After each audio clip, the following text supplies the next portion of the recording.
కొంతమంది హీరోలకి ఏ జానర్ చేసినా హిట్ రావట్లేదు. అలా అని దేనికి సూట్ కాని హీరోలు కాదు. యాక్షన్, లవ్, ఫ్యామిలీ ఇలా అన్ని జానర్స్ కి సెట్ అయ్యే హీరోలే అయినా సరే వరుసగా ఫ్లాపుల్లో ఉన్నారు. మరి వీళ్ళకి హిట్ ఇచ్చే జానర్ ఏంటి?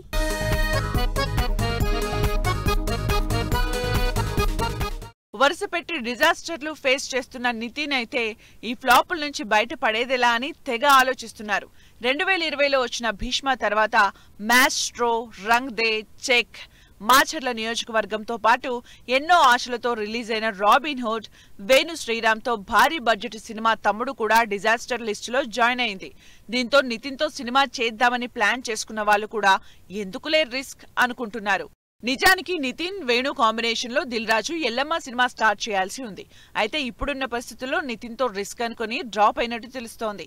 మరోవైపు నితిన్ కెరీర్ లో ఇష్కని హిట్ ఇచ్చిన డైరెక్టర్ విక్రమ్ కే కుమార్ కూడా నితిన్ తో ప్లాన్ చేసుకున్న సినిమా నుంచి డ్రాప్ అయ్యారని టాక్.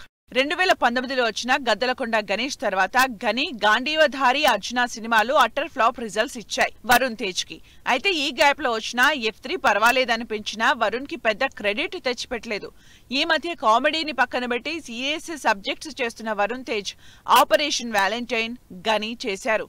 ఆ తర్వాత భారీ బడ్జెట్ తో ఈ సంవత్సరం మట్కా మూవీ చేశారు. అయినా సరే ఫ్లాప్ల నుంచి తప్పించుకోలేకపోయారు. ఒకటి కాదు, రెండు కాదు, వరుస పెట్టి ఫ్లాపుల్లో ఉన్న వరుణ్ ఈసారి మాత్రం కొత్త కథతో ఆడియన్స్ ముందుకొస్తున్నారు. ఇప్పటి వరకు ఎప్పుడూ టచ్ చేయని జానర్ లో హారర్ కామెడీ థ్రిల్లర్ గా కొరియన్ కనకరాజ్ తో గ్యారంటీగా హిట్ కొడతానని కాన్ఫిడెంట్ గా ఉన్నారు వరుణ్ తేజ్. మరి ఆఖరికి సినిమా అయినా వరుణ్ తేజ్ ని ఫ్లాపుల నుంచి బయటపడేస్తుందో లేదో.